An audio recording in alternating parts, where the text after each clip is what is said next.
She was still dripping chlorine onto the sun-baked parking lot asphalt when the voltage hit her. Layla Diallo, 17 years old, Team USA swim cap, still bunched in her left fist, red, white, and blue training bag slumped against her ankle, dropped to the concrete under a cloudless 10 sky outside Lakeview Municipal Pool, and the flight she was supposed to board in 4 hours didn't wait.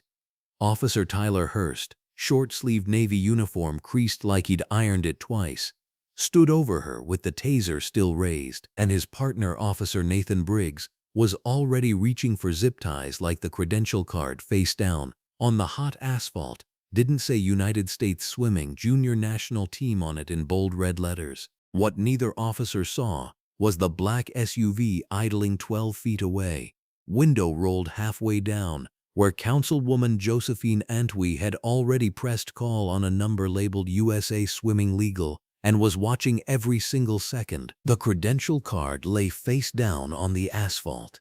The sun beat down on it like it was nothing, like she was nothing. That is where we will return.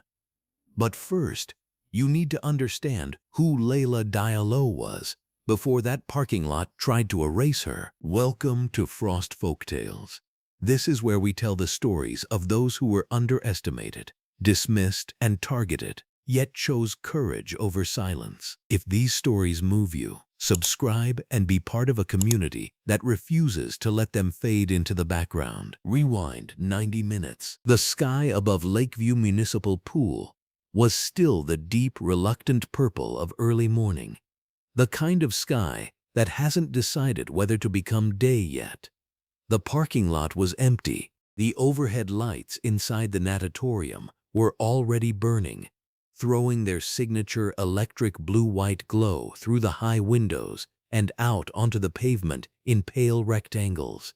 Inside, Layla Diallo had already claimed her lane. She had arrived at 5:47 in the morning.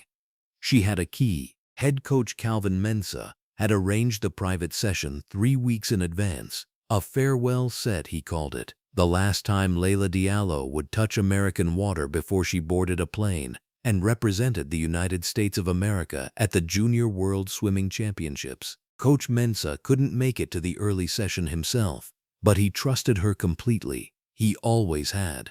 She was that kind of athlete. She stood at the edge of lane 4. Her lane, always her lane. In a navy blue one-piece technical suit, red and white warm-up jacket draped over the starting block behind her. The overhead fluorescent lights of Lakeview Municipal Pool hummed their low, constant note above her, turning the water the color of polished glass, electric and alive. She looked at the water the way some people look at a conversation they've been waiting their whole life to finish. Then she dove. The entry was clean, barely a ripple. Her body remembered what her mind didn't need to consciously process anymore. The tuck of the chin, the arrow point of the fingertips, the way the cold rushed up to meet her like a country she was born in. She came out of the underwater phase at the 6-meter mark, broke surface, and her arms began to move. To watch Layla Diallo swim freestyle was to understand that some human beings are shaped by their purpose, the way rivers are shaped by their beds. Her stroke was not effortful. It was inevitable. Left arm pulling the water back in a long, deep catch. Right arm recovering in a low arc above the surface. Head turning to breathe with the kind of perfect timing that cannot be taught, only earned across 10,000 hours. Her kick was quiet. Everything was quiet. Just the rhythmic churn, the hiss of her breathing, and the fluorescent lights overhead painting white lines across the surface. She did her first 200 meters as warm-up, barely lifting her heart rate. Then she settled into the main set. 8 100s on a strict interval, descending pace, each one faster than the last. This was the set that had broken other swimmers in training camps. This was the set that Coach Mensah designed specifically to simulate the final pressure of a championship race when the body is screaming and the mind has to override it. Layla Diallo descended all 8. The last one was the fastest. She touched the wall at the end of the 8th rep and let herself hang there for a moment. Fingers curled over the gutter, chest heaving, the overhead fluorescent lights washing down over her brown skin and the water beating on her shoulders. She looked up at the ceiling and exhaled. This was it. This was the last American lane she would swim. Tomorrow, or the day after, she would stand on a block in front of an international field and show them what Lakeview Municipal Pool had made. She climbed out. Water sheeted off her in long lines. She pulled her warm-up jacket on over her suit, the red and white jacket with USA stitched across the back in navy, and then pulled on her black training shorts. She rolled the blue Team USA swim cap off her head and bunched it in her left fist, the way she always did. She toweled her face. She grabbed her red, white, and blue training bag, packed the night before with everything she needed to go from pool to car to airport, and she walked out of Lakeview Municipal Pool into the morning, which had by now resolved itself into full daylight. The parking lot was sun-drenched and nearly empty. Her car sat in the second row, the only vehicle except for the pool maintenance truck near the far fence. The sky above was cloudless and hard blue, the kind of clarity that makes the world look like it has no room for ambiguity. She crossed the parking lot in no particular hurry, her wet flip-flops slapping the asphalt. She was happy. That is the word. Not just proud, not just focused, genuinely, deeply happy in the way that only comes when you are exactly who you were supposed to become, standing exactly where you were supposed to stand. She popped her trunk and set the training bag inside.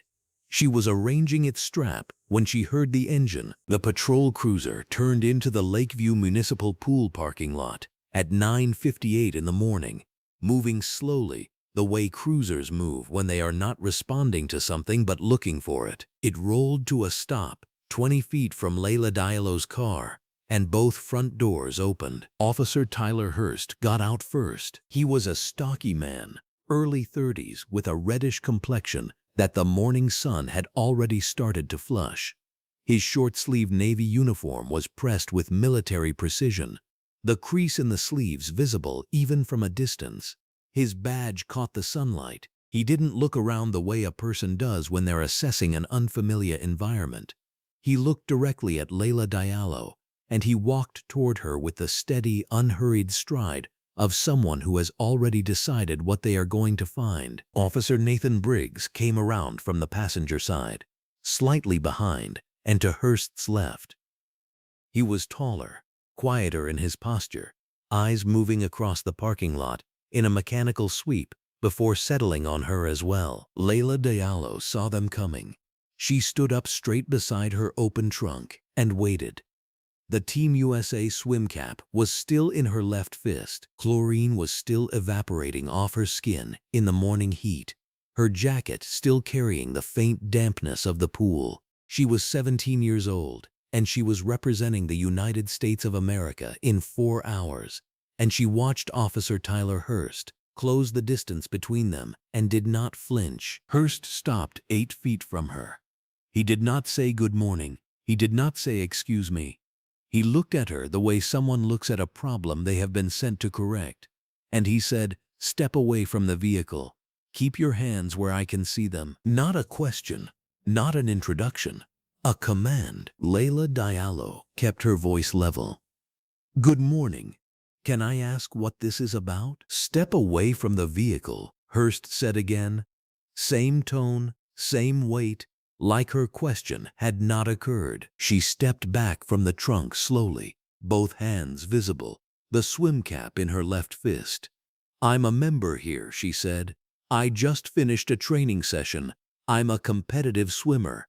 I'm actually on my way to the airport." "I need you to stay right there and not move," Hurst said. Behind him, Officer Nathan Briggs had moved to her right, cutting off the angle between her and the pool entrance. It was not accidental. The geometry of it was practiced. Layla Diallo said, "Can you tell me why you're stopping me?" Hurst's jaw tightened. "We received a report of a suspicious person in the equipment area. I need to see some ID. Layla Diallo reached very carefully into the outer pocket of the training bag still sitting in her open trunk and produced 2 items, her state-issued photo ID and a laminated credential card. The credential card was issued by USA Swimming. It had her photograph, her full name, Layla Diallo, her date of birth, and across the top in bold red letters, United States Swimming, Junior National Team. She held both out, extending her arm fully, making the offer as clear as possible. Hurst took them. He looked at the photo ID. He looked at the credential card. He turned it over. His expression did not change. "This could be anything," he said. The words landed in the air between them like something dropped from a height. "It's my Team USA credential," Layla Diallo said. Her voice was still steady. "There is a phone number on the back. You can call USA Swimming directly and confirm my identity right now." Hurst handed the credential card back to her. Not the ID, the credential card, returned, as though its return was itself a dismissal. "I'm going to need you to kneel down for me," he said. Everything in the parking lot went still. The overhead sun pressed down on the asphalt. A bird somewhere past the fence made one short sound and stopped. Layla Diallo did not kneel. She was not defiant. She was not loud. She looked at Officer Tyler Hurst with an expression that had moved past fear into something older and quieter. The clear-eyed recognition of a person who understands exactly what is happening to them, who knows every word they say is important, and who refuses to disappear. "I have committed no crime," she said. "I have provided my identification and my credentials. I am asking you respectfully, what is the legal reason you are detaining me?" Hurst took one step toward her. His right hand moved. She saw it before she understood it. The taser fired. The sound was a flat, mechanical crack in the open air.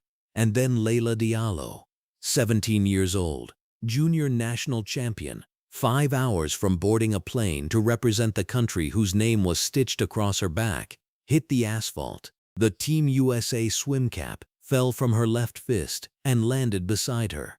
The credential card, knocked from where she'd been still holding it in her right hand, skidded 3 feet across the hot asphalt and came to rest face down in the sun. The overhead sky was enormous and blue and completely indifferent. The credential card lay face down on the asphalt. The bold red letters that said who she was, what she had earned, what she was owed, all of it face down, cooking in the heat, invisible to anyone who wasn't already looking. Officer Nathan Briggs reached for his belt, and 12 feet away, in a black SUV that neither officer had thought to look at, a window was rolled exactly halfway down, and a phone was already recording. Everything Layla Diallo had built across 17 years was face down on that asphalt. But what Officer Tyler Hurst did not know, what he could not have calculated, was that the moment his taser fired, the clock on his own career had already started counting down, and the woman in that SUV had never once in her life dropped her phone. You already know what happened in that parking lot. You saw Layla Diallo hit the asphalt. You saw the credential card land face down in the sun. You saw 17 years of discipline and sacrifice and chlorine-bleached early mornings get reduced to a taser pulse and a command. But here is what you don't know yet. You don't know what started it. And when you find out, when you hear the voice, when you see the timestamp, when you understand exactly what was happening inside that pool while that phone call was being made, you are going to feel something cold settle in your chest, something that doesn't leave quickly. Let's go back. Not to the parking lot. Further, 6 weeks after the incident, a journalist named Claudine Moreau sat in a city records office under overhead fluorescent lights, a manila folder open on the table in front of her, a digital recorder running beside her legal pad. Claudine Moreau covered City Hall for the Tribune. She had covered it for 11 years. She had heard a lot of things in that building. She thought she was past the point of being surprised. She was wrong. The folder contained a single-page dispatch log and an attached audio file transcript. The call had been made at 8:47 in the morning, 3 minutes and 12 seconds long. Claudine Moreau read the transcript first, then pressed play on the audio, and then she sat very still for a moment before she picked up her pen. The voice on the recording belonged to a woman named Ruth Davenport. Ruth Davenport was 61 years old. She lived on Briar Hollow Court, 4 houses down from the eastern fence line of Lakeview Municipal Pool. She had lived there for 19 years. She had a pool membership she had not used in 4 of them. She had filed 2 prior noise complaints with the city, one about a landscaping crew, one about what she described in writing as unsupervised youth congregating near the equipment shed after hours. That second complaint had been reviewed and dismissed. The youth in question had been a summer swim team, ages 9 through 14, waiting for their coach to unlock the shed and distribute kickboards. Ruth Davenport, on the morning of June 14th at 8:47 a.m., picked up her phone and called the non-emergency dispatch line. This is what she said. "Yes. Hello. I'd like to report a suspicious person at Lakeview Pool. There's a young woman loitering around the pool equipment area. She's been there since before 8. She definitely doesn't belong here. I don't recognize her, and she doesn't look like a member. I'm concerned she may be casing the facility." The dispatch operator asked for a description. Ruth Davenport gave one. She described Layla Diallo's height. She described Layla Diallo's training bag. Red, white, and blue, USA Swimming logo visible on the side panel. She described Layla Diallo's red and white warm-up jacket. She did not mention the USA Swimming logo on the jacket. She did not mention that Layla Diallo had just walked out of the pool building carrying wet equipment, with her hair still damp, having just completed a scheduled private training session that was logged with the facility. She said, clearly and without hesitation, "She definitely doesn't belong here." Claudine Moreau listened to those 5 words a second time, then a third. She wrote them down with her pen and underlined them twice, because what Ruth Davenport said was not a frightened neighbor making an uncertain call. There was no tremor in that voice, no question. Ruth Davenport was not afraid. Ruth Davenport was certain. Ruth Davenport decided, in her kitchen, or at her window, or wherever she was standing when she made that call, that the girl with the national team bag and the wet hair and the official warm-up jacket did not belong at a pool she had watched for 19 years. She made the decision. She picked up the phone, and she made it someone else's problem to act on. Claudine Moreau pressed stop on the recorder and looked at the timestamp on the dispatch log one more time, 8:47 a.m. Then she looked at the pool facility's internal access log, which she had obtained through the same public records request. Layla Diallo had badged into the building at 6:02 a.m., which means that at 8:47 in the morning, while Ruth Davenport was on the phone describing a suspicious person who definitely didn't belong, Layla Diallo was not loitering near any equipment shed. Layla Diallo was in the water. This is what she was actually doing at 8:47 a.m. Lane 4. The fluorescent overhead pool lights were still running at full morning intensity, turning the water a deep electric blue-white that made the lane lines glow like something lit from beneath the earth. Layla Diallo was 23 meters into her final repeat of the session, a 200-meter individual medley set that Coach Calvin Mensah had designed specifically to mirror the opening 200 meters of her championship race. Her butterfly was surgical. Her hips rotated through the water with the kind of efficiency that takes a decade to build into the body and can never be faked. She breathed every third stroke on the butterfly leg, and when she flipped into backstroke, her kick didn't break once. Not for a moment, not a single wasted movement. She had done this particular set so many times that her body didn't need to think, her body just knew. At the 8:47 timestamp, Layla Diallo was underwater in the turn. The pool was quiet, except for the mechanical hum of the filtration system and the clean percussion of her hands entering the water. No one else was in the building. It was just her and the lane and the blue-white light and the last American water she was going to touch for the next 2 weeks. She came off the wall on her breaststroke leg, and she was fast. She was genuinely, seriously fast. She did not know that on the other side of the wall of this building, on a street 4 houses away, a woman who had seen her parking lot was picking up a telephone. She was just swimming. She finished the set at 8:54 a.m. She stood in the shallow end for a moment, chest heaving, both hands on the lane line, letting her breathing come back down. Then she climbed out, pulled her warm-up jacket over her training suit, stepped into her black training shorts, and began gathering her equipment. She was loading her red, white, and blue training bag at her car in the parking lot at 9:03 a.m. when the cruiser turned in off Meridian Avenue. The gap between what was said on that phone call and what was actually happening is 16 minutes wide. 16 minutes between Ruth Davenport's certainty and the truth. 16 minutes that Officer Tyler Hurst never asked about. Now let's talk about Josephine Antwi. At 8:55 that morning, Councilwoman Josephine Antwi turned her black SUV onto the access road behind Lakeview Municipal Pool. She was wearing a cream blazer over a white button-down shirt and dark slacks. Her reading glasses were pushed up on her forehead. She had a travel coffee cup in the cup holder and her council phone on the seat beside her.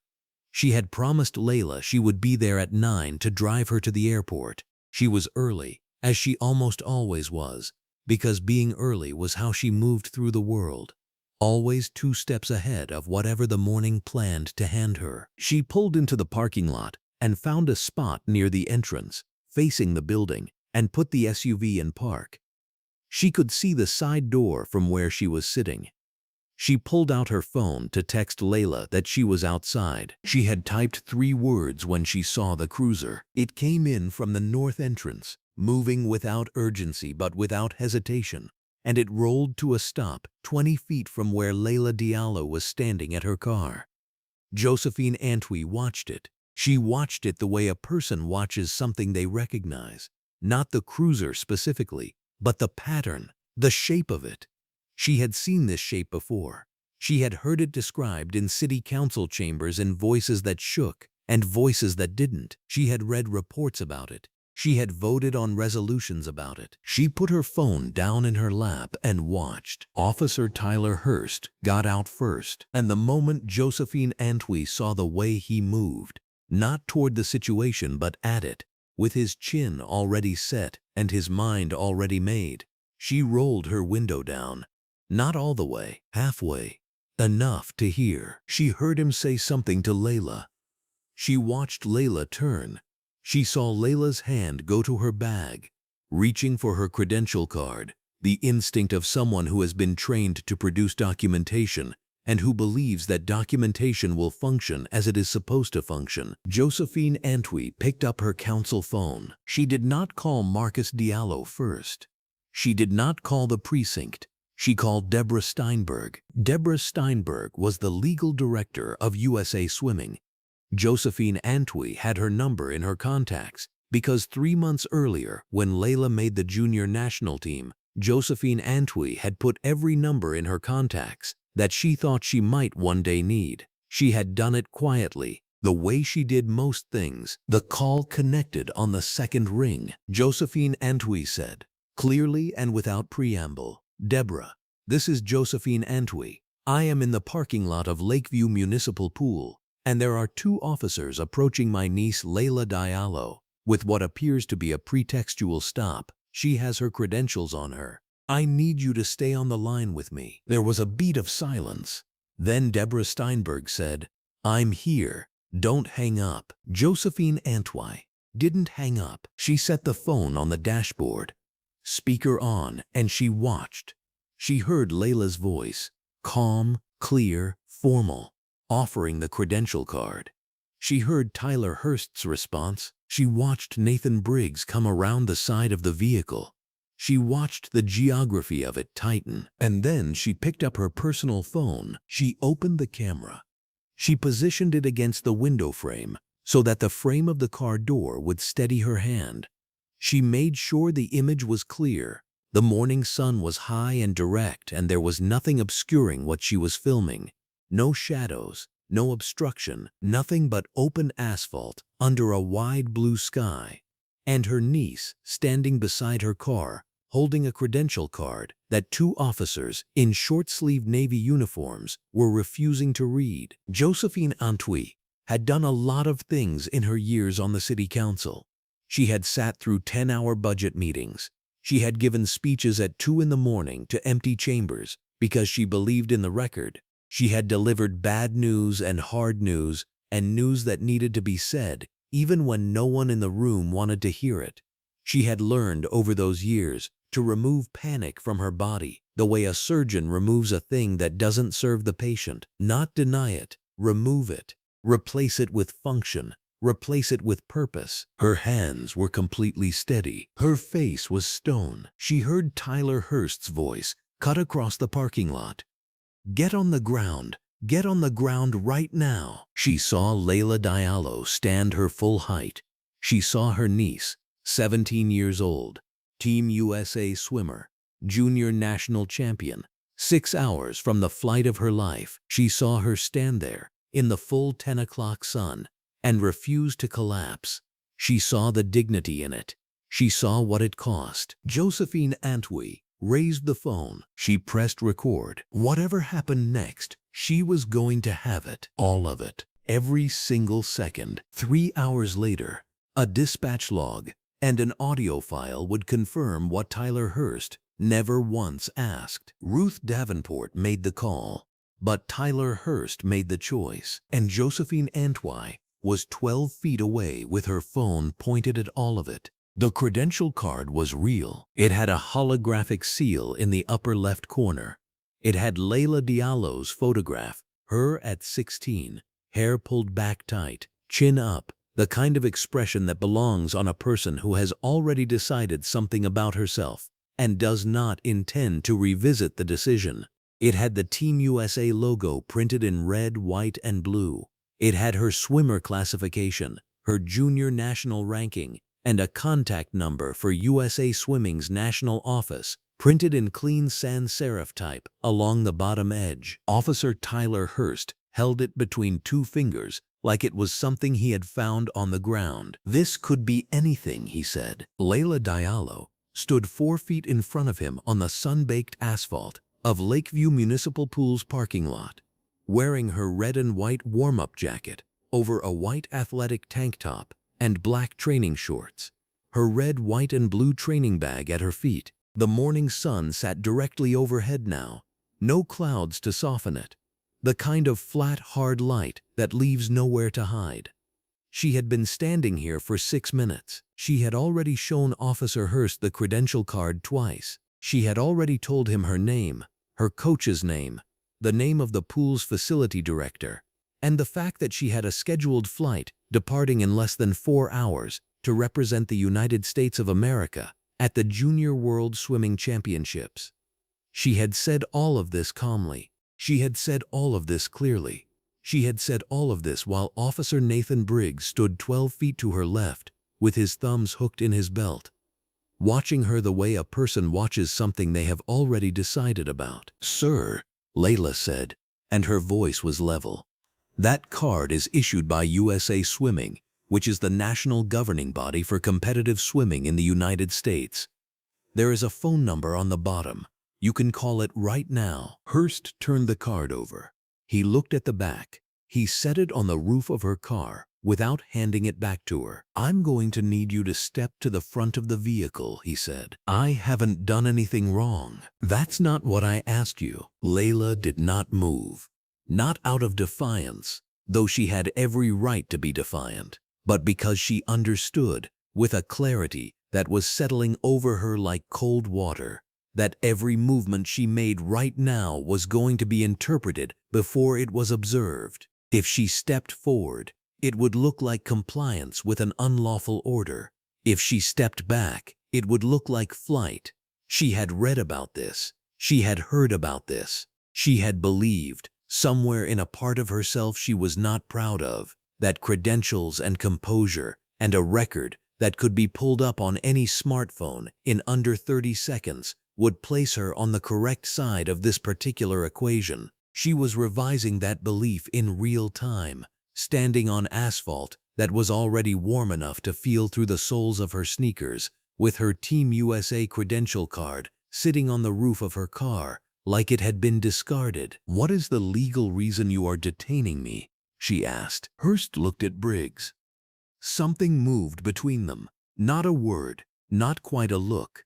Something more like a decision that had already been made and only needed a signal. "We received a report of suspicious activity at this location," Hurst said. "We're responding to that report. I am a junior national swim champion. I trained at this pool this morning. My coach can confirm that. The facility director can confirm that. My credential card, which you have placed on the roof of my car, can confirm that. What specifically about my presence here constitutes suspicious activity?" Hurst stepped closer. He was taller than her by 8 inches, short-sleeved navy uniform pressed neat, the morning light catching the silver of his badge. He was not raising his voice. He did not need to raise his voice. The physics of the situation: 2 armed officers, 1 teenage girl, an empty parking lot, were doing that work for him. "What is the legal reason you are detaining me?" Layla asked again. Behind her, 12 feet away, slightly obscured by the angle of the parked SUV, Josephine Antwi's phone was recording every word. The sound of tires on asphalt turned every head. A dark green sedan swung into the parking lot entrance and moved quickly, not recklessly, but with the particular velocity of someone who has received a phone call that required immediate action. Coach Calvin Mensah was 51 years old, built like the former competitive swimmer he was, wearing a gray polo shirt and navy athletic pants, and he had Layla Diallo's departure itinerary memorized because he had reviewed it 6 times in the past 24 hours. He had been 5 minutes away when his phone rang. He did not know yet what he was driving into. He understood it within 3 seconds of stepping out of his car. "Layla." His voice carried across the lot. Not panicked. Coaches do not panic in front of athletes, not even in moments like this one. Steady, anchored, present. "Sir." Hurst turned and extended a hand toward Mensah like a traffic cop. "Step back to your vehicle. My name is Calvin Mensah.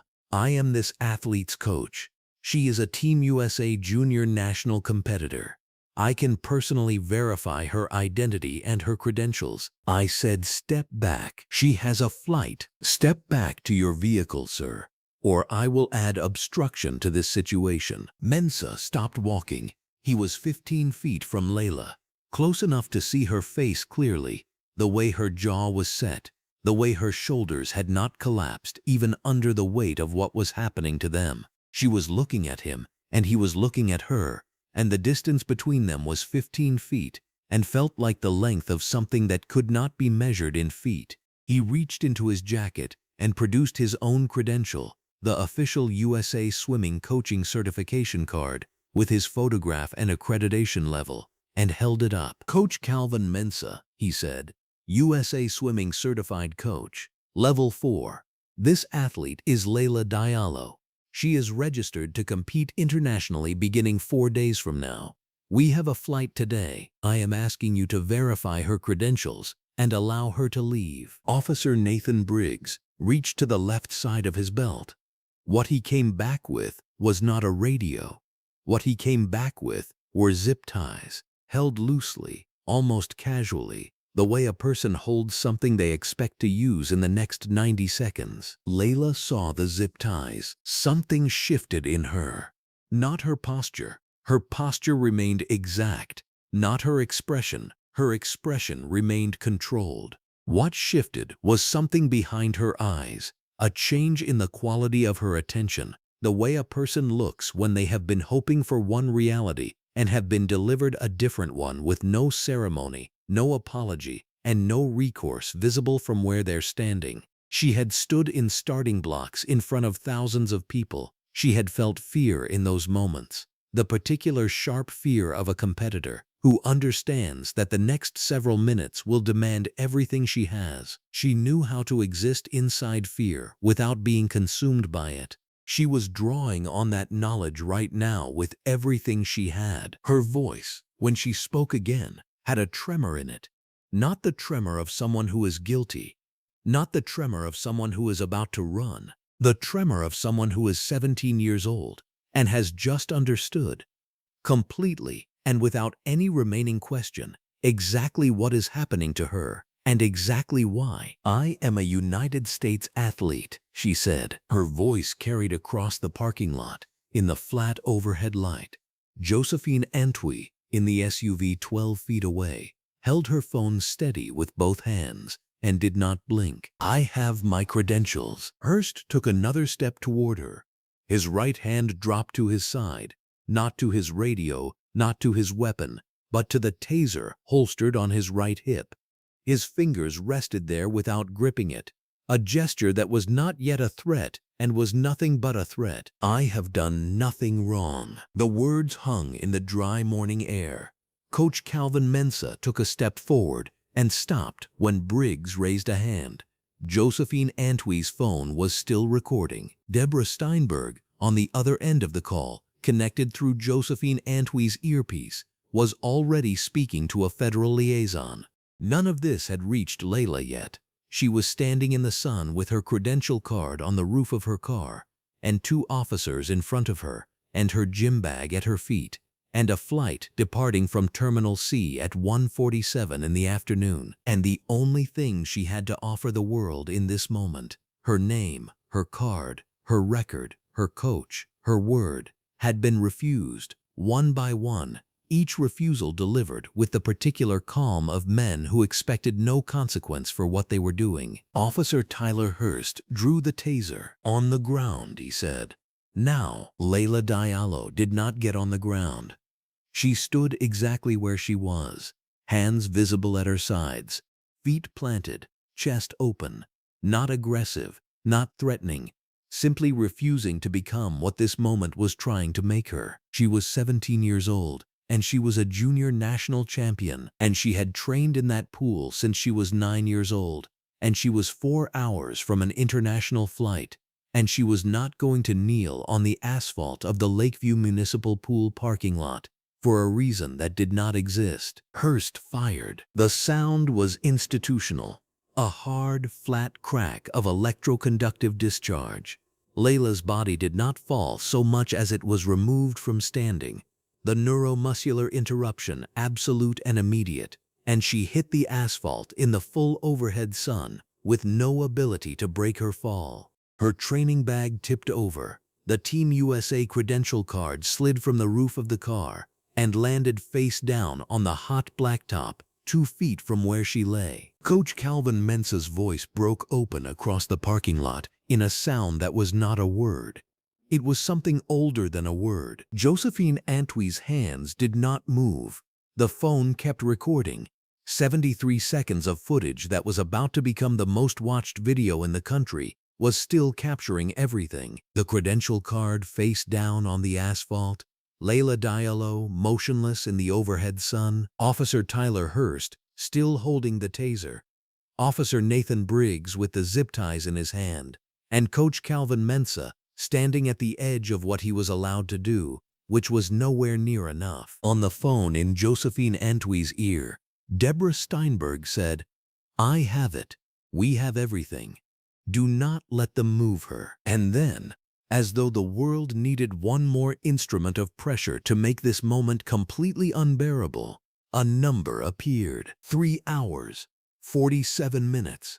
To departure. It sat on screen like a verdict already handed down, like a door closing on something that should never have been in question, like the distance between a credential card face down on hot asphalt and the water that was waiting 5,000 miles away for someone who had never once given it a reason to doubt her. Josephine Antwi did not flinch. That was the thing about her, the thing that Ruth Davenport could never have calculated. The thing that Officer Tyler Hurst would spend the rest of his career trying to forget. Josephine Antwi did not flinch when the taser fired. She did not gasp. She did not drop her phone. Her hand, extended through the open driver's side window of her black SUV, remained perfectly level, the screen filling with brutal, unambiguous mid-morning light, and she kept recording. 12 feet.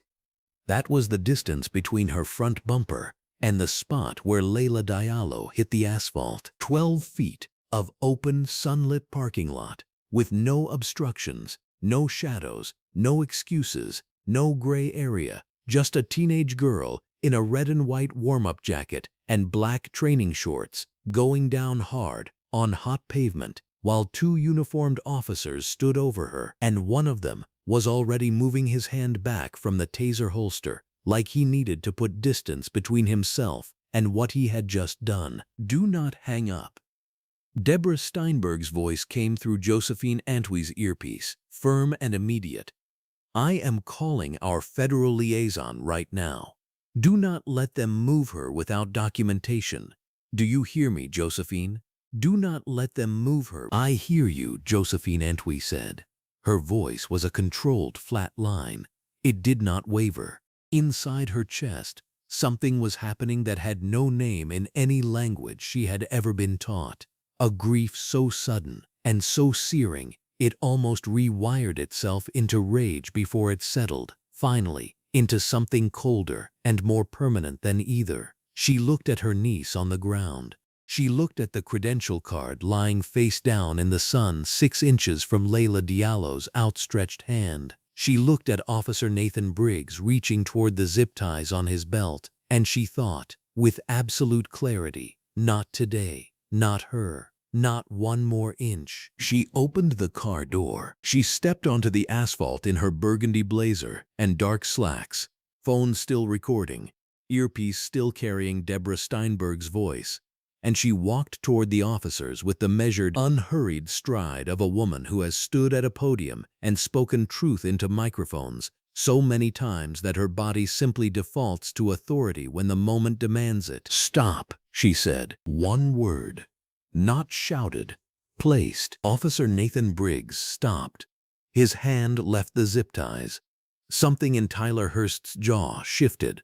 A tightening, then a slackening, like a structure recognizing its own instability for the first time. Josephine Antwi held up her counsel badge with her free hand, phone still raised, still recording. "My name is Josephine Antwi. I am a member of this city's council, District 7. I have been recording this entire encounter from the moment your vehicle entered this lot. I have legal counsel on the line right now. I have documentation. And that young woman on the ground is my niece, Layla Diallo, a junior national swim champion and a credentialed member of Team USA's delegation to the Junior World Championships, which she is now going to miss because of what you just did." She let every sentence land separately. She gave each one its own breath. Tyler Hurst's face had gone the color of old chalk. He opened his mouth. He closed it. "An ambulance," Josephine Antwi said. "Call 1, right now." Briggs reached for his radio. His hands were not steady. Josephine Antwi was already moving toward Layla Diallo, dropping to one knee beside her on the hot asphalt, blazer pooling around her, and the footage, still recording, phone angled now to capture both Layla Diallo on the ground and the officers standing above, captured every detail in unforgiving morning light. Layla Diallo was conscious. Her eyes were open, dazed, tracking her aunt's face with the slow blink of someone whose nervous system had just been interrupted mid-sentence. There were 2 small tears in the fabric of her warm-up jacket where the probes had made contact, and the skin beneath was already beginning to mark. "I'm here," Josephine Antwi said, and for just a fraction of a second, the council member disappeared, and the aunt appeared in her place. Her free hand touched Layla Diallo's face, one gentle pass, before her expression resettled into something that was not softness, but was not cold either. Something that was both. "I'm here. Don't move. Help is coming. I have Deborah on the line. I have everything." Layla Diallo's lips moved. Her voice came out rough and stripped, the voice of someone who had just had every breath knocked from her body by 60,000 volts of conducted electricity. And what she said was, "Did I miss my flight?" The question, practical, focused, 17 years old, and still trying to get to the pool, still trying to get to the meet, still reaching for the thing she had earned, broke something open in the parking lot air. Coach Calvin Mensah, standing 15 feet back where Hurst had ordered him to stay, made a sound low in his throat that was not a word. Josephine Antwi pressed her lips together for exactly 1 second. "No," she said, "you have not missed anything yet." She wasn't certain that was true, but she said it like it was, because some things need to be said like they are true before they can become true. And Josephine Antwi had learned that lesson in rooms far more hostile than a parking lot. Marcus Diallo arrived in 11 minutes. He had been 30 blocks away when Josephine Antwi called, stopped at a red light in his silver sedan on the way to pick up Renee Diallo from her morning shift. And when the call connected, he heard 2 words, "Layla" and "down," and the light had barely changed before he was moving. He pulled into the Lakeview Municipal Pool parking lot still wearing his pressed gray dress shirt and dark slacks from the previous school day, the clothes of a man who had been planning a different kind of morning entirely. And when he saw his daughter on the asphalt, his face did something that Josephine Antwi would describe, later, to Claudine Moreau, as a father learning in real time what this country is still capable of. He didn't run. He walked fast, jaw set, eyes tracking Layla Diallo first and the officers second. And when he reached his daughter's side, he knelt down and put his large hand over her hand. And he did not speak for a moment. He just held on. Then he looked up at Tyler Hurst, and what passed between them in that look had the weight of history in it. Not metaphorical history, not abstract history, but the specific, documented, cataloged history that Marcus Diallo had been teaching in a high school classroom for 16 years, the history that always seemed to find new ways to confirm itself. Renee Diallo arrived 4 minutes after Marcus. She was still in her navy nursing scrubs, dark blue top, dark blue pants, when she got out of the passenger side, because Marcus had detoured to pick her up. And she came across that parking lot with her medical bag already open on her arm, because she had known from the moment Marcus's voice cracked on the phone exactly what kind of arrival this was going to be. Dr. Serena Ofori would document everything formally at the hospital, but Renee Diallo was here now, and her daughter was on this asphalt now. And 17 years of nursing instinct does not wait for a sterile environment. She knelt. She assessed, and then she did something that Josephine Antwi had not asked her to do but understood immediately. She began to speak aloud, clearly, toward the recording phone, naming everything she was seeing with the precision of a medical professional filing a verbal report. "I am Renee Diallo, registered nurse, license number available upon request. I am assessing my daughter Layla Diallo, female, age 17, for injuries sustained following taser deployment. I am noting 2 probe contact points, one on the left lateral mid-back, one on the left shoulder, with visible puncture entry marks and surrounding skin inflammation consistent with taser barb contact. I am noting no laceration wounds from the fall, but observable abrasion on the right palm from contact with asphalt. Patient is conscious, oriented, responsive to verbal cues. Patient is experiencing localized pain at probe sites. I am documenting this assessment at approximately 10:47 in the morning on a clear day in a public parking lot." Her voice did not break. Not once.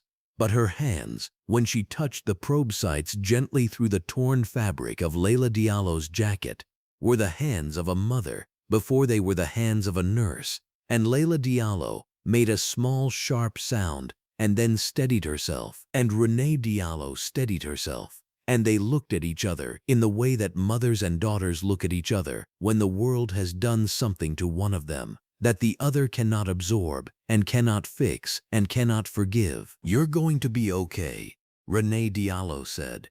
It was clinical, and it was primal, in exactly equal measure. The ambulance pulled into the parking lot at 10:53. Deborah Steinberg had, in the intervening minutes, made 4 calls to USA Swimming's communications director, to a federal civil rights attorney on retainer, to her own assistant with instructions to begin pulling Officer Tyler Hurst's disciplinary record, and to Josephine Antwi's direct line to confirm that every second of what had occurred was legally preserved on a personal device, a timestamp-verified recording with a documented witness list. She had also, quietly, sent a message to 2 members of the sports press who covered Team USA operations. She had said nothing publicly.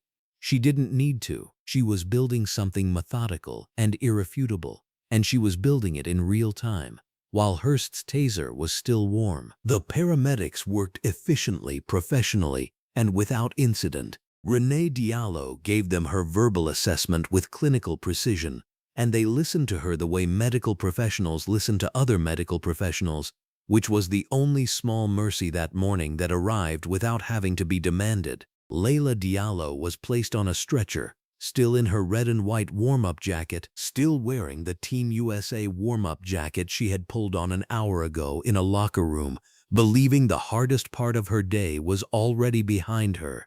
And the sight of her on that stretcher, in that parking lot, under that blue, indifferent sky, was the kind of image that does not leave a person's memory, regardless of how many years pass. Marcus Diallo climbed into the ambulance beside her. Coach Calvin Mensah, who had not moved from the spot where Hurst had ordered him to stay because he had understood, with the instinct of a black man in a tense situation with armed officers who have already demonstrated they do not need a real reason, that moving might make everything worse, finally let out the breath he had been holding. He looked at Josephine Antwi. She nodded once, and the nod said everything that neither of them had words for right now. Layla Diallo would follow in the car. She paused, touched Josephine Antwi's arm once, and then she was gone. The ambulance doors closed. Josephine Antwi lowered her phone, not stopped recording, lowered. The lens still faced forward.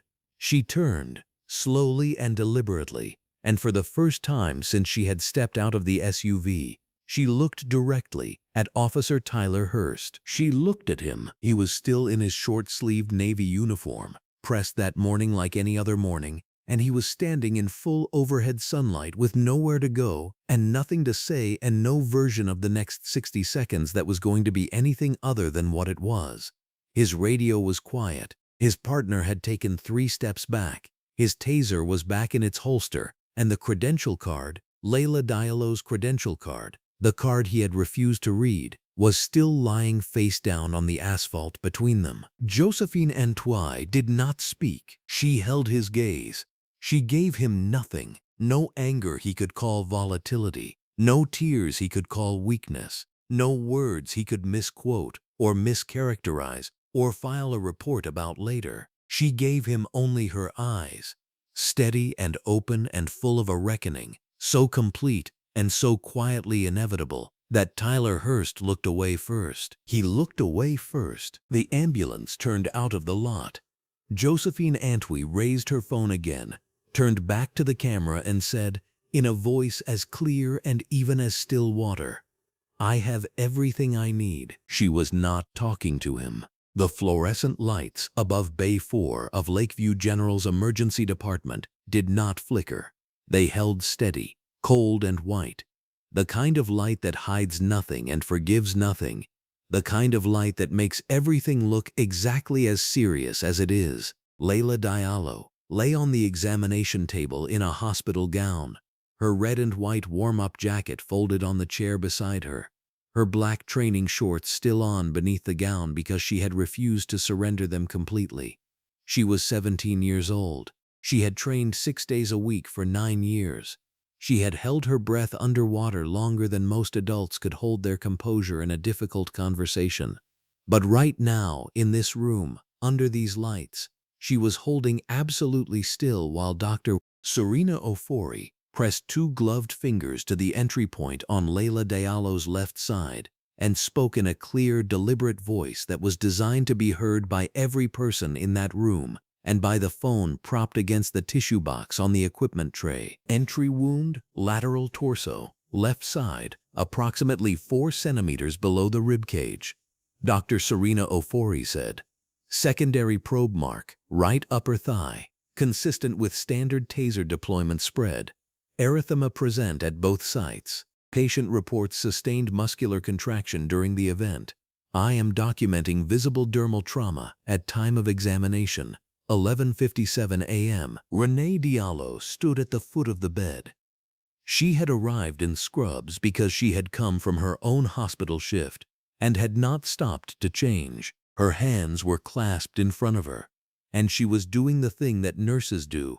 She was watching everything, cataloging everything, translating the clinical language into a running internal ledger of what had been done to her daughter and what it was going to mean. Marcus Diallo stood beside her, his hand on the small of her back, his jaw set with the particular stillness of a man who is choosing, second by second, to hold himself together because falling apart is a luxury he cannot afford right now. He was wearing a gray button-down shirt and dark slacks. He had been grading papers when the phone rang. Josephine Antwi was in the hallway. She had been in the hallway for 11 minutes.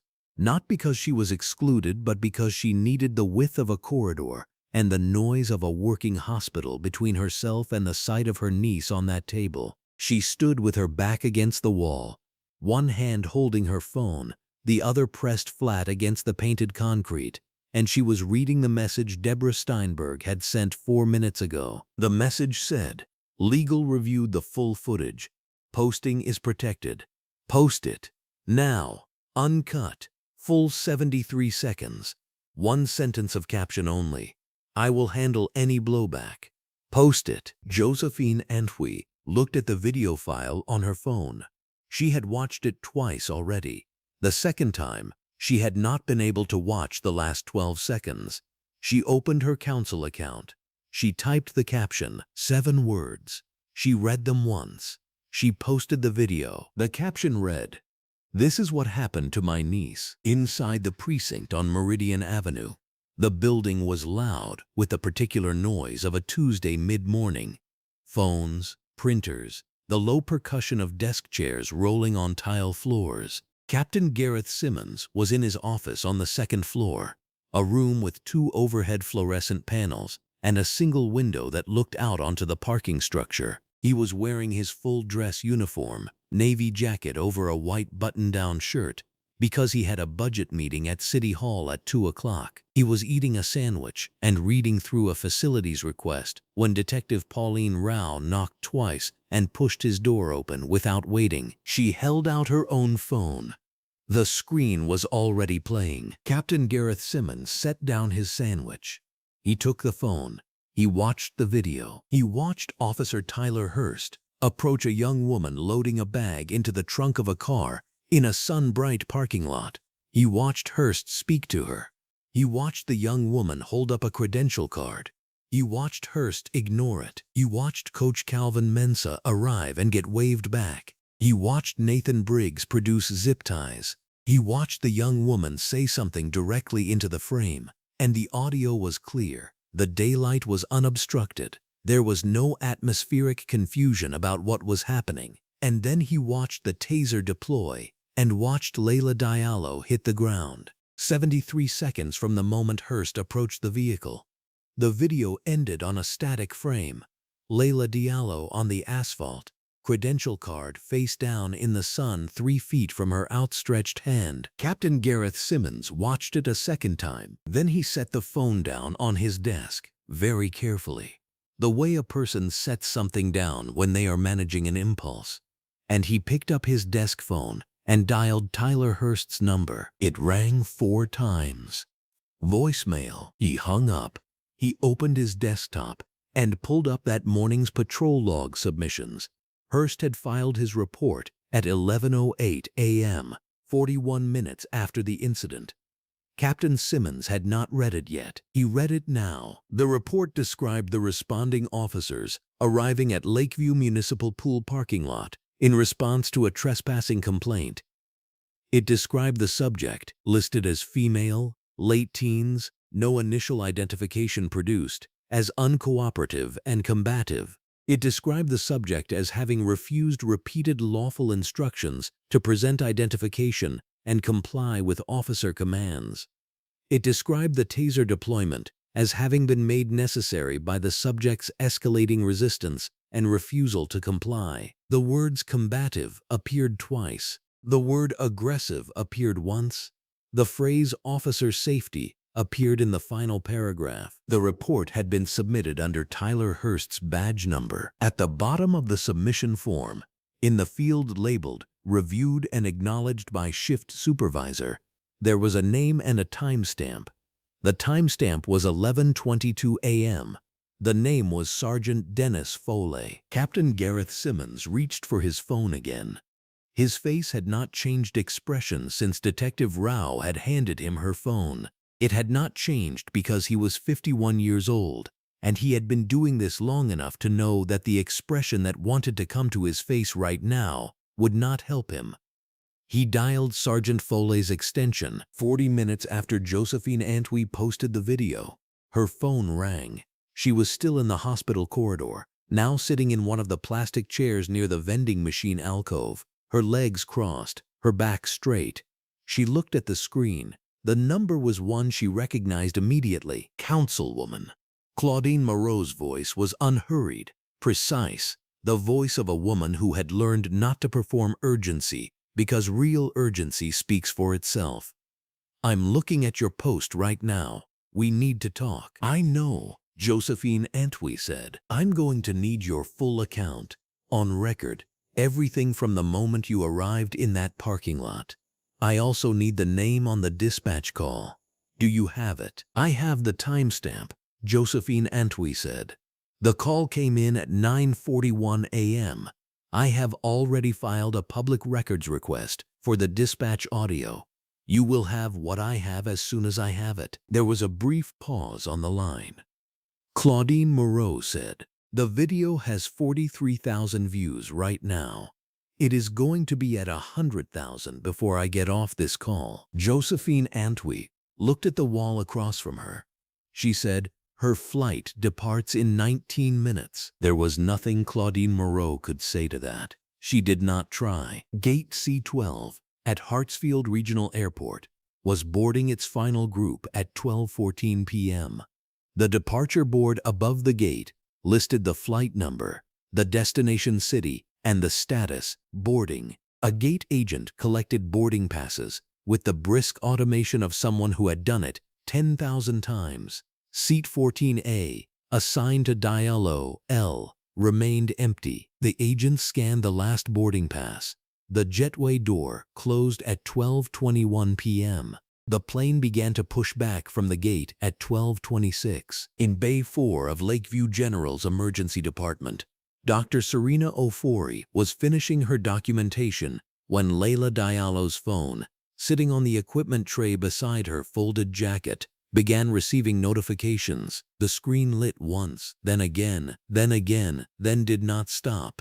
Layla Diallo watched it from the table without reaching for it. She had not looked at her phone since they had put her in the ambulance. She watched the screen flash and flash and flash in the white fluorescent light, like something trying to say something she was not ready to hear yet. Her mother noticed.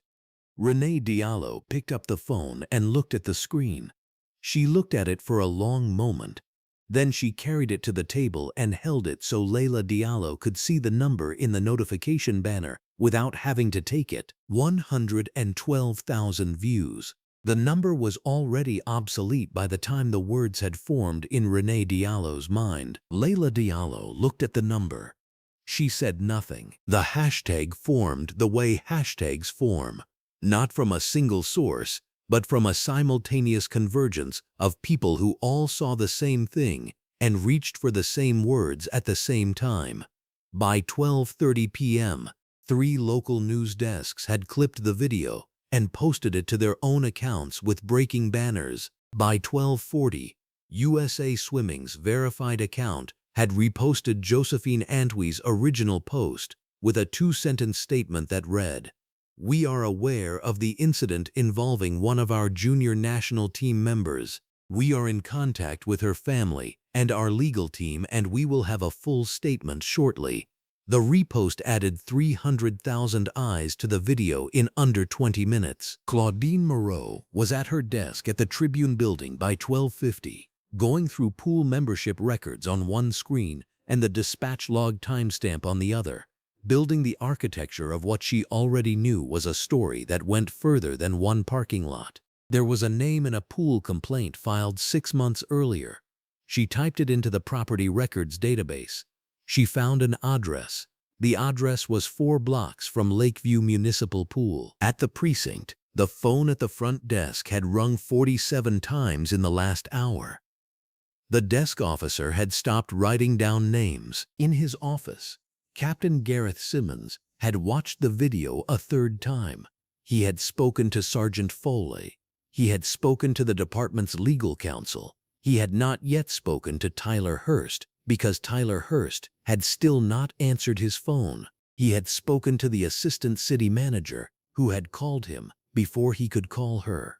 He was now drafting the language he would need to say at a podium before the end of the day, and every draft he wrote felt like it was starting from the wrong place, because the right place to start from was a parking lot at 10 in the morning, where a 17-year-old girl with a Team USA credential card was lying on the hot asphalt while her flight loaded without her, and there was no language Captain Gareth Simmons had access to that adequately began there. He closed the draft.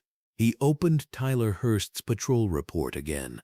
He read the word combative for the 3rd time. He looked at the 73-second video still paused on his screen, frozen on the image of Layla Diallo holding the credential card out in the broad daylight, her face calm, her voice clear, doing everything right, doing everything she had been told she was supposed to do. And he thought about Sergeant Dennis Foley, who had read this report at 11:22 in the morning and typed his name into the acknowledgement field. He thought about who else had seen it. He thought about who else would need to answer for the words they had allowed to stand. He reached for his phone again, and this time it was not to call Tyler Hurst. By 1:15 p.m., the video had 260,000 views. The number was climbing so fast it had become meaningless as a number and was functioning instead as a measure of something else. The speed of recognition, the distance a single parking lot moment could travel in the time it takes a flight to reach cruising altitude. In Bay 4, under the fluorescent lights that hid nothing, Layla Diallo was still on the table. She had not cried yet. That was still coming. She was holding the credential card in both hands, turning it over once, and Dr. Serena Ofori was finishing her notes, and Renee Diallo was watching her daughter's face, and Marcus Diallo was watching the door, and somewhere above the eastern seaboard, a plane was carrying an empty seat and a name on a manifest, and somewhere on the internet, 260,000 people were watching 73 seconds of broad daylight and learning something they were not going to be able to unknow. And the report, that report, with its 2 uses of the word combative and its 1 use of the word aggressive, and its careful deployment of officer safety in the final paragraph. That report was sitting in a database with a submission timestamp and a supervisor acknowledgement timestamp, and Claudine Moreau had not found it yet. But she was going to. Claudine Moreau had been a journalist for 11 years, and she had learned early that the most dangerous people in any story were never the ones who screamed.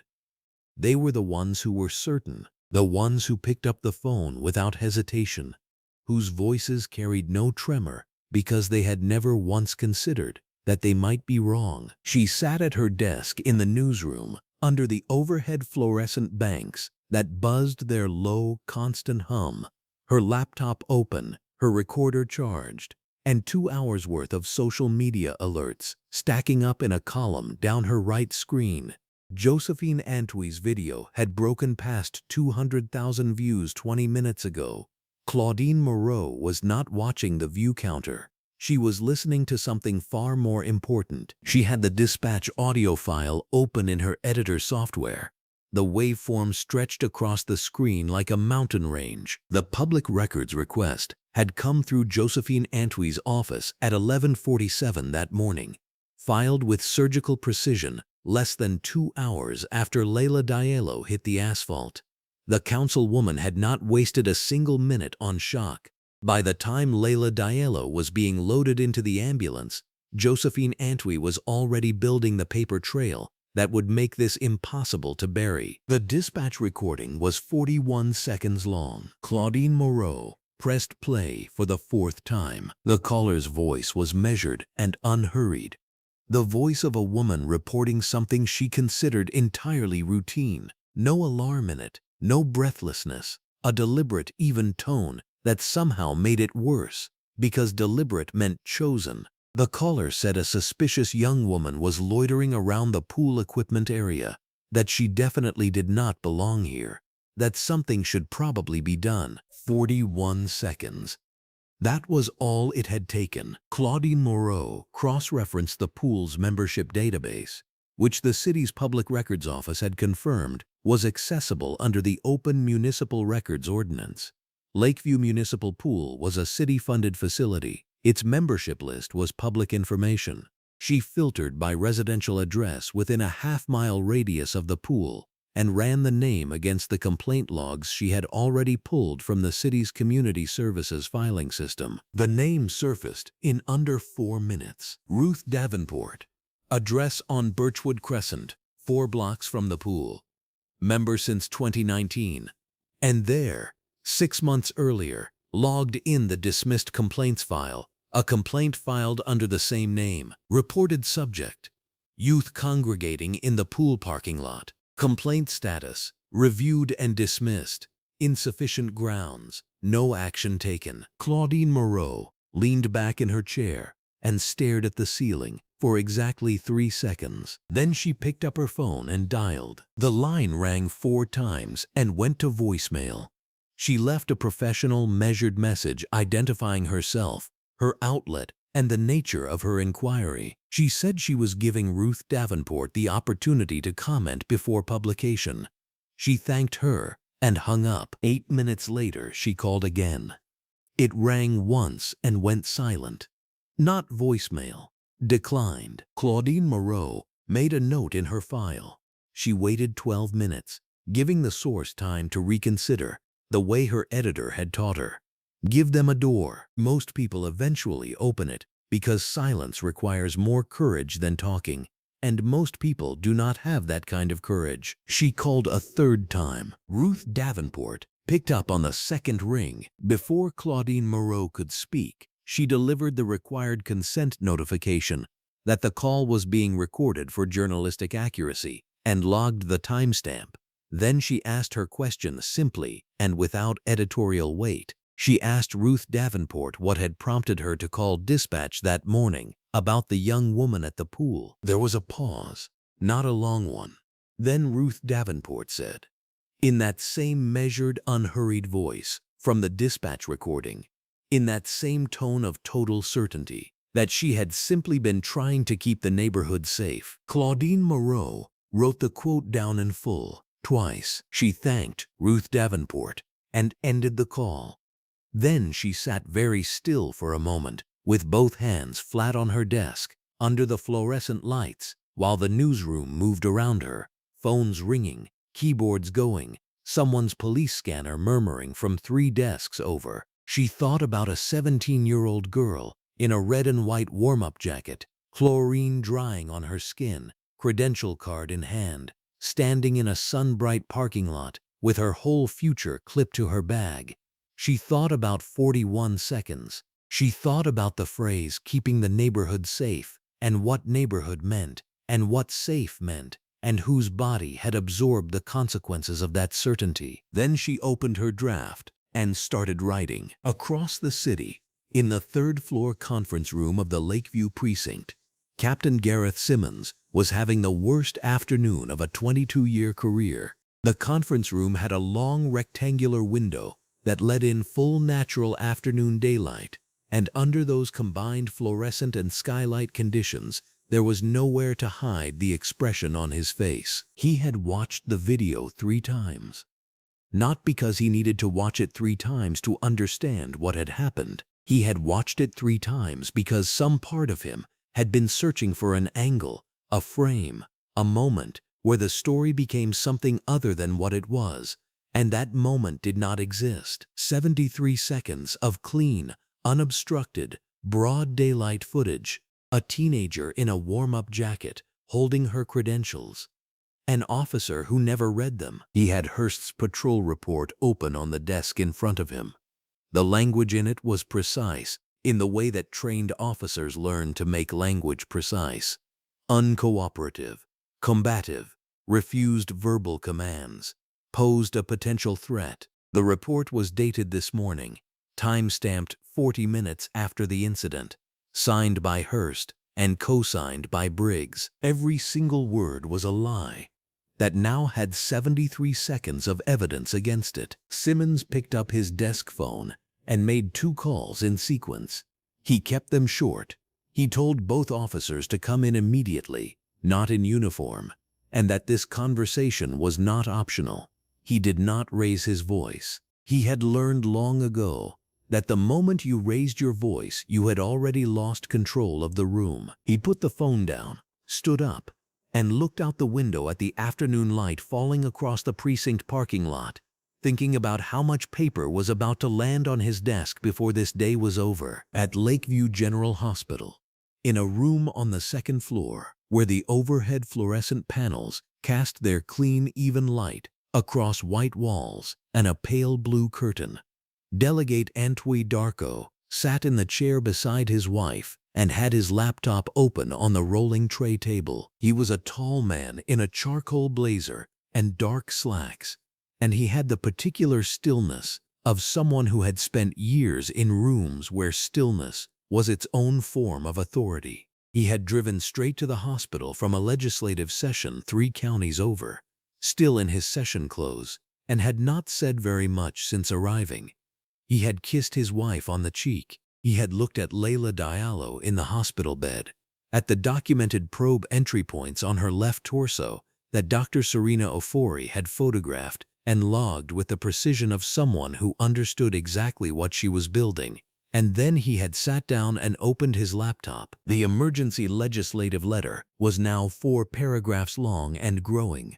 It was addressed to the State Attorney General, copied to the State Oversight Board for Law Enforcement Credentialing, and it used the specific statutory language that made it impossible to file away without response. It called for an immediate review of the credentialing records, use of force training documentation, and full personnel files for both officers.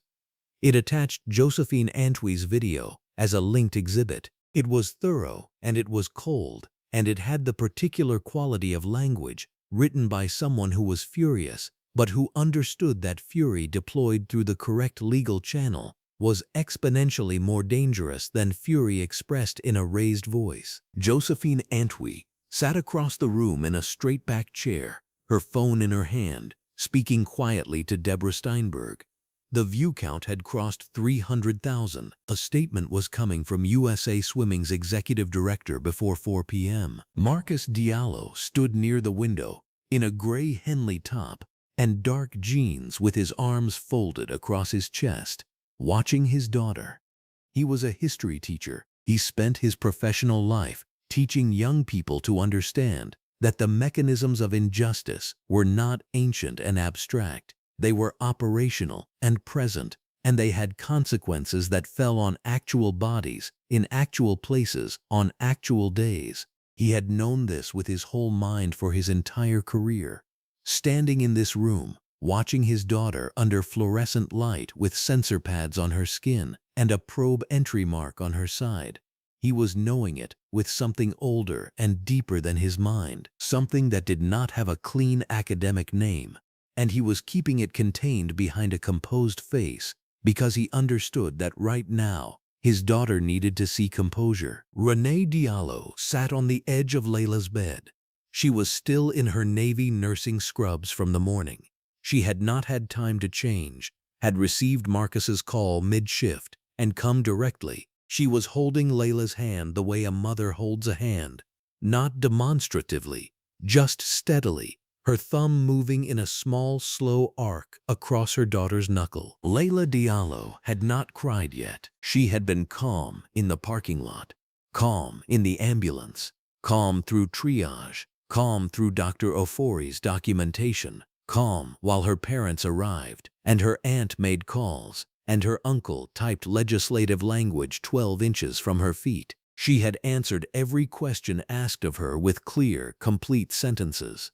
She had described the sequence of events twice, once for the nurse and once for the investigator Josephine Antwi had arranged. She had eaten half a cup of applesauce because Renee Diallo had handed it to her, and it was easier to eat it than to explain that she wasn't hungry. She had been holding herself together with the same discipline that got her into the water before sunrise, that held her stroke form through the 400th meter when every muscle was screaming and the form was the only thing standing between her and losing. She had been holding on. Josephine Antwi crossed the room quietly and sat beside her niece. She turned her phone so Layla could see the screen. She pressed play. The video began. Daylight, asphalt, a girl in a red and white jacket holding a card out with both hands. The girl's voice was very steady. The girl said, clearly, to the open air and the rolling phone camera and anyone who would ever watch, I am a United States athlete. I have my credentials. I have done nothing wrong. Layla Diallo watched herself say it. Watched herself say it in a voice that did not break even as the taser fired 2 seconds later. Watched herself go down. The first tear came without warning. Not a streaming dramatic release, just a single line of water down her right cheek, the way a crack appears in something that has been holding pressure for too long. Then her face changed. The composure that had been load-bearing since 10 o'clock that morning finally shifted because she had seen herself, really seen herself, standing there with every proof in her hand, having done everything right, and it had not mattered. She had known this intellectually since the moment she was on the ground, but watching it happen to herself from 12 feet away, watching herself be correct and composed and credentialed and utterly unprotected, watching herself say those words with such quiet and complete conviction, she pressed the back of her free hand to her mouth, her shoulders pulled inward. The sound that came out of her was small, and then not small. The sound of something that had been waiting a long time to have permission. Renee Diallo pulled her daughter in without a word. Marcus Diallo unfolded his arms and crossed the room and put his hand on his daughter's back. And Josephine Antwi lowered the phone. And Delegate Antwi Darko closed his laptop screen. And the room went quiet except for Layla. She had not broken in the parking lot. She had not broken in the ambulance. She had held herself together through every room and every question and every moment that required her to be clear and organized and useful. But she was 17 years old, and she had been tased in a parking lot on the morning of the best day of her life, and the video had shown her exactly what she already knew. And knowing something and seeing it are two completely different kinds of weight. Across the city, Captain Gareth Simmons was signing 2 administrative leave notices. Across the city, Claudine Moreau was finishing a paragraph about a phrase, keeping the neighborhood safe, that was about to become one of the most quoted sentences of the month. And in a room on the 2nd floor of Lakeview General, under overhead fluorescent light, Layla Diallo cried for the first time, and her family held the walls up around her, and outside the window the afternoon was still, relentlessly full of sun. The statement came out at 2:47 in the afternoon. Not a tweet. Not a holding pattern press release written in the passive voice by a communications intern who hoped nobody would read it carefully. A full formal statement. USA Swimming letterhead, signed by the legal director and the executive director both, posted simultaneously to every official channel the organization owned. Deborah Steinberg had written the first draft herself, on her phone, while still on the line with Josephine Antwi, before the ambulance had even cleared the Lakeview Municipal Pool parking lot.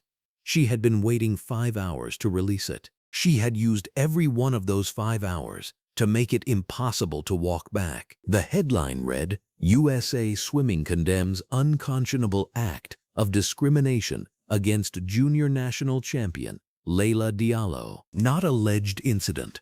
Not reported confrontation. Not the careful, cowardly language of organizations that hedge when hedging is cheaper. The word condemns.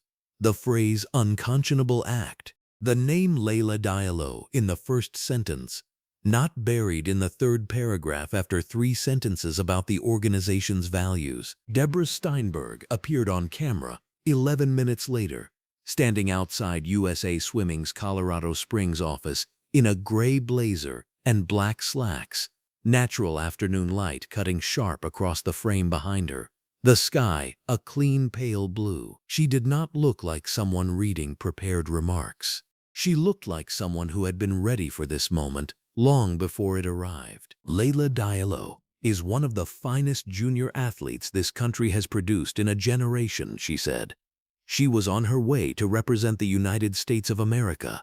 She had every credential, every authorization, every right to be exactly where she was. What happened to her this morning was not a misunderstanding. It was not a procedural error. It was discrimination, documented, recorded, and now fully public. And USA Swimming will pursue every available legal remedy on her behalf. Her spot on the team is preserved. She will compete, and we are arranging the transportation to make certain of it. She paused. She looked directly into the camera. Her spot is preserved, she said again. Just that, just those 3 words repeated, slow and deliberate, because some things need to be said twice, so the weight of them lands correctly. The chartered flight announcement followed 40 minutes later. USA Swimming confirmed it in a secondary release. And within the hour, 2 major corporate sponsors had issued their own statements confirming joint financial participation. The flight would depart the following morning. The seat was Layla Diallo's. The credentials she had been carrying in her bag that morning, the ones Officer Tyler Hurst had called could be anything, were the same credentials that would get her through the gate. The first drumbeat had landed. At the Lakeview precinct, the fluorescent overhead lights in the main briefing room had been on since noon and would not go off until long after dark. Captain Gareth Simmons had spent the better part of 4 hours in that room, moving between his office, the department's legal counsel, and 2 phone calls with the state attorney general's office that left him standing very still and very quiet each time he hung up. He was a man who had managed difficult press cycles before. He had never managed one where the video was 73 seconds long, broad daylight, no obstruction, and already had 400,000 views before lunch. The podium was set up at 4:15 p.m. Overhead fluorescent lights, a small cluster of department flags, a room full of reporters who had been waiting in the parking lot since noon, and who had, by now, read Claudine Moreau's full investigative piece twice. Simmons walked to the podium in his dress uniform. He had a single sheet of paper in front of him. He did not read from it. He set it down and looked up. "Effective immediately," he said. "Officer Tyler Hurst and Officer Nathan Briggs are terminated from the Lakeview Police Department. This action is not a suspension. It is not administrative reassignment. It is termination. A formal civil rights investigation has been opened and referred to the State Attorney General's office, and the department will cooperate fully and without reservation with that investigation." He answered 4 questions. He did not call the video disturbing or troubling, the soft vocabulary of men who are looking for the off-ramp. He called it indefensible. He said that word once and let it stand without cushioning. The second drumbeat. The dark irony came from Officer Nathan Briggs, and it arrived the way dark ironies usually do. Not dramatically, but through a press notification on a reporter's phone, a statement released through a private attorney, time-stamped 3:58 p.m., 11 minutes before Simmons reached the podium. Briggs's lawyer, had apparently been busy since before noon. The statement was 4 paragraphs long and can be summarized in a single honest sentence. Nathan Briggs was asserting that he had had reservations about the stop from the beginning, that he had not deployed a taser, that the decision to escalate had been made exclusively by Officer Tyler Hurst, and that he had been placed in an impossible position by a senior officer he had been trained to defer to. It was the statement of a man throwing every piece of furniture in the room at someone else's head to keep himself from drowning. Claudine Moreau had it analyzed by a legal commentator on air by 4:30. The commentator pointed out, with visible restraint, that the body camera and parking lot footage showed Nathan Briggs with zip ties already in his hands before the taser deployed, that he had at no point attempted to de-escalate the situation, and that the statement's implicit claim that he was essentially a bystander was directly and thoroughly contradicted by the same 73 seconds of footage that had already been viewed by 500,000 people. The statement, rather than separating Nathan Briggs from Tyler Hurst, managed to make both of them look precisely as culpable as the video already showed them to be, while adding a layer of cowardice that was entirely new. Claudine Moreau noted this in her 6 p.m. update without apparent satisfaction. She didn't need satisfaction. The facts were doing all the work. Tyler Hurst, by contrast, had released no statement. His attorney had confirmed representation and said nothing further. Somewhere, in whatever room he was sitting in, the falsified patrol report he had filed that morning, the one describing Layla Diallo as uncooperative and combative, was in the hands of the state attorney general's office, sitting directly beside the video that showed her standing still and calm. Credentials extended, asking for a legal reason for her detention. The third drumbeat. Ruth Davenport had not left her home. Claudine Moreau's investigative piece had published at 5:43 p.m., and it did not spare the details. The dispatch call recording, obtained through Josephine Antwi's public records request, transcribed in full. Ruth Davenport's voice, identified by audio analysis and confirmed by a second source familiar with her. The prior complaint she had filed 6 months earlier, about youth in the parking lot, dismissed without action. The pool membership records that confirmed Layla Diallo had every authorization to be there. The timeline, laid out in precise column form, showing what Ruth Davenport told dispatch and what Layla Diallo was actually doing at the same moment, swimming her final set, chlorine on her skin, 3 hours before a flight that she was supposed to be on. The quote Ruth Davenport had given on that third call, "I was just trying to keep the neighborhood safe," was in the piece, and it was in the piece without editorializing, because Claudine Moreau understood that some quotes do not require commentary. They simply need to be read. The lights in Ruth Davenport's front windows had been on since the piece published. The curtains had not moved. There was nothing comfortable about that stillness, and nobody was pretending there was. Layla Diallo was discharged from Lakeview Regional at 5:11 p.m. Dr. Serena Ofori had been thorough. The documentation of the taser probe entry points was complete, photographed, signed, and already in the hands of Deborah Steinberg's legal team. Renee Diallo had stood in that examination room for 3 hours, in the way only a registered nurse mother can stand, simultaneously the person who could name every clinical detail and the person for whom every clinical detail was her child's body. And she had not let a single moment pass without documentation. Marcus Diallo had sat in the chair beside Layla's bed, a high school history teacher who knew exactly what chapter of what larger story his daughter had just been pulled into against her will, and he had held his daughter's hand with a steadiness that came from somewhere deep and practiced. Layla Diallo walked out of the hospital in a fresh white hoodie and gray sweatpants, her natural hair pulled back, the bruising at the taser entry sites hidden under fabric. She looked tired. She looked like a 17-year-old who had been tased in a parking lot and put in an ambulance and missed her flight and spent 6 hours in an emergency room.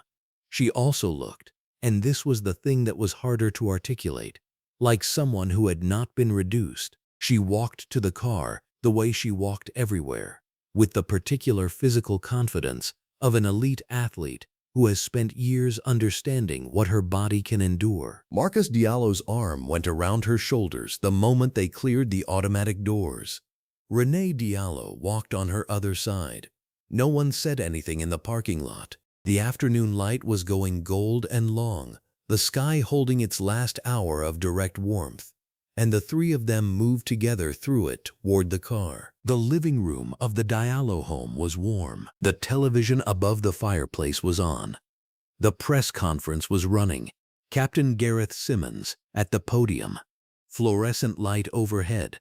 The word terminated, just leaving his mouth for the first time.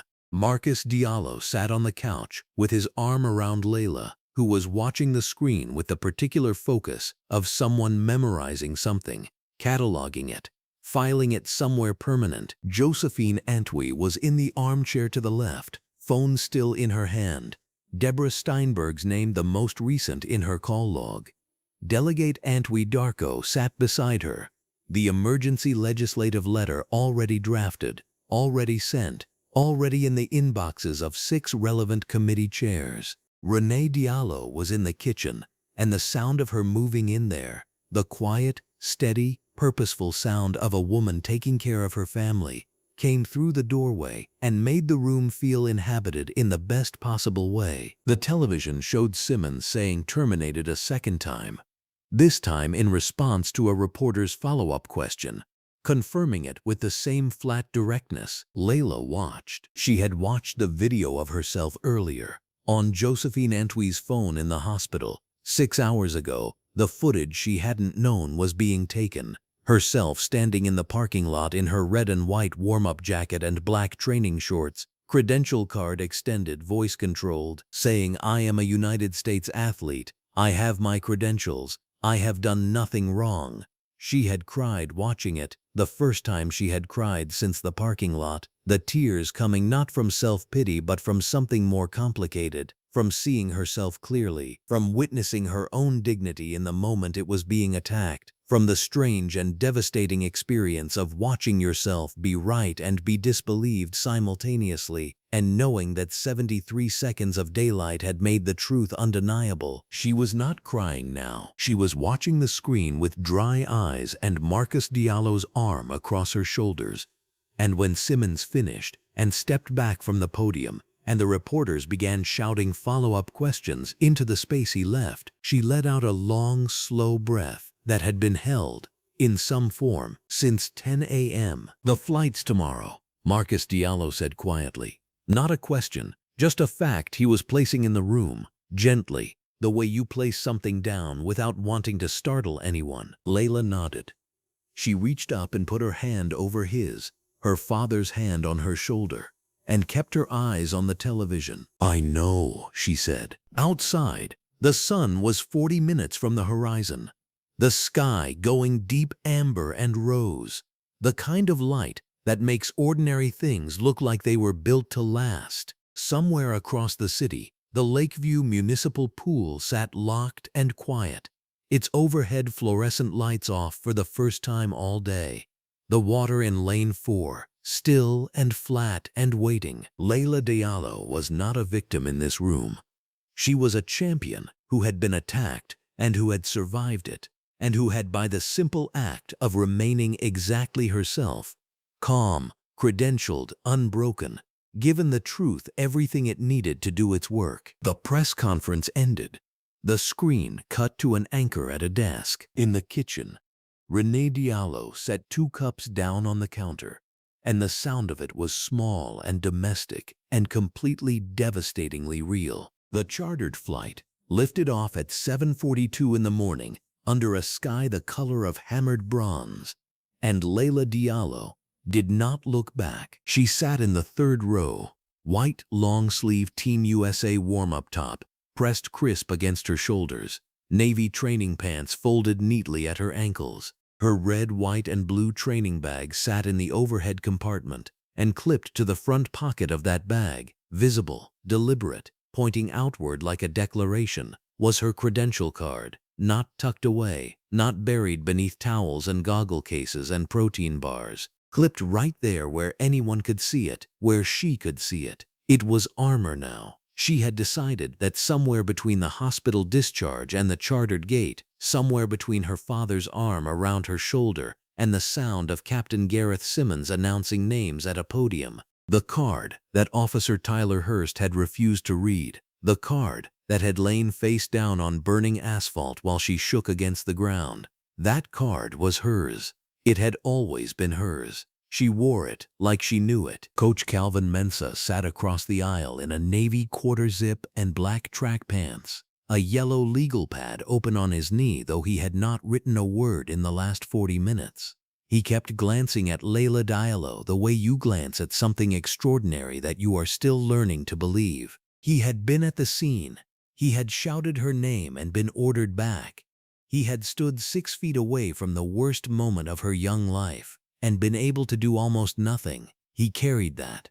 He would carry it for a while. But right now, watching her sit straight-backed and quiet with that credential card catching the early light through the cabin window, Coach Calvin Mensah exhaled something long and heavy and nodded to himself once. The natatorium at the Junior World Championships was built like a cathedral. Overhead, industrial fluorescent banks ran the full length of the ceiling, flooding every lane with clean, unforgiving light that left no shadow anywhere, no corner where doubt could live, no dim edge where fear could root. The water was competition blue, agitated only by the ventilation current, and it stretched out in 8 perfect lanes like a sentence waiting to be finished. Layla Diallo walked out onto the pool deck in that light and felt the humidity press against her face like a warm hand, and something in her chest unlocked that she had been holding closed since the parking lot. She stood at the edge of lane 4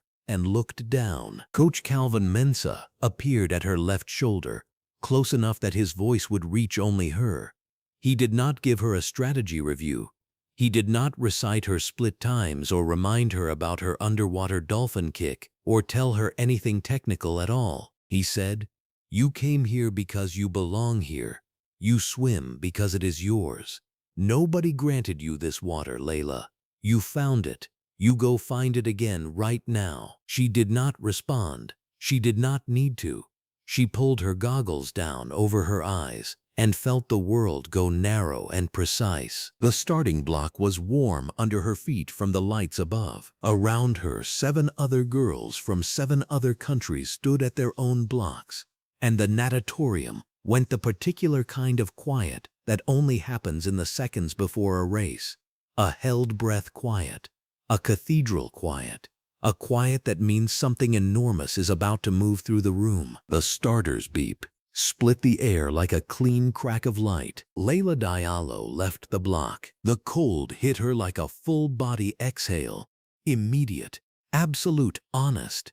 Underneath the surface, the world went silent in a way that no parking lot or hospital room or televised press conference ever could.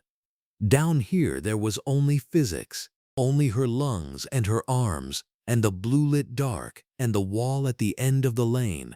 She pulled, she turned over, she breathed on a 2 count and found her rhythm in the first 20 meters, the way you find your own heartbeat, not searching for it, simply noticing it was always there. Every yard she had ever swum at Lakeview Municipal Pool lived in her shoulders, in the precise calibration of her hips, in the way her fingers entered the water at the exact same angle 10,000 training mornings had built into her without her having to think about it at all. Lakeview was in her. The fluorescent blue-white lights of that pool were in her stroke.